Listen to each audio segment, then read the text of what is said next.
I'm going to read A Sweet Smell of Roses.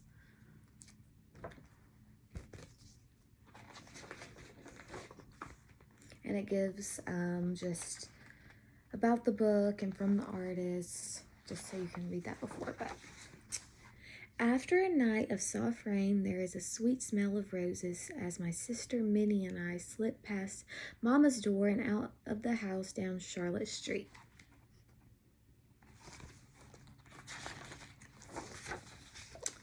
Past the early morning milkman, over the cobbled bridge, and through the curb market.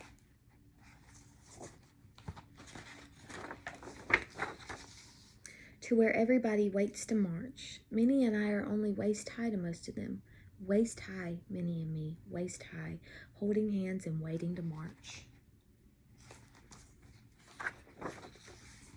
There is a sweet smell of roses as everyone waits for Dr. King to speak, and the colors, bright light from the sun of the flowers beside the road, as we listen to Dr. King on the megaphone say, "We are right, we march for equality and freedom."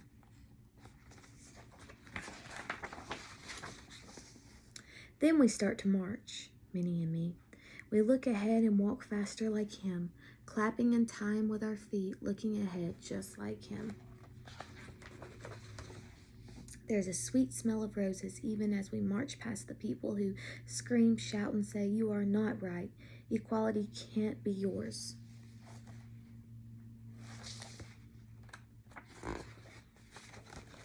Then we look further down the road and keep holding hands, feeling a part of it all, walking our way toward freedom. There's a sweet smell of roses as more people start marching with us, pouring out of the side streets, clapping and singing, "Freedom, freedom." Then someone picks me up and puts me on his shoulders. Somebody picks Minnie up too, and we are high above everybody, still marching.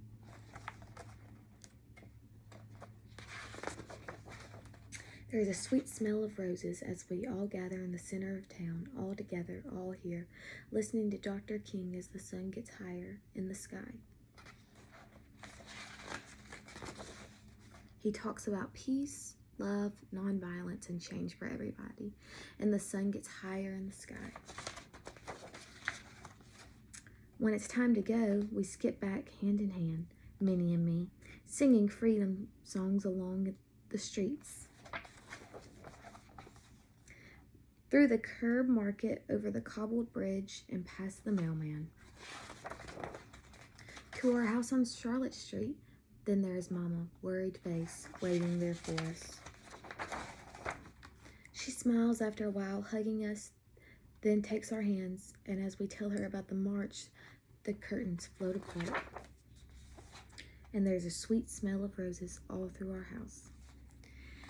I really, really like that book because also I think, you can read this, you need to read this not only during, Black History Month. It needs to be known to every student,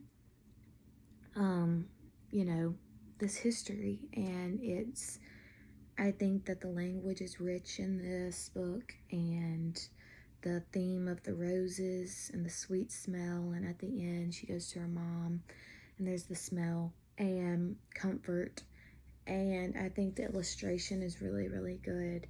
And I just think this is a important and critical book to read at all times, not just at a specific time that it needs to be looked at.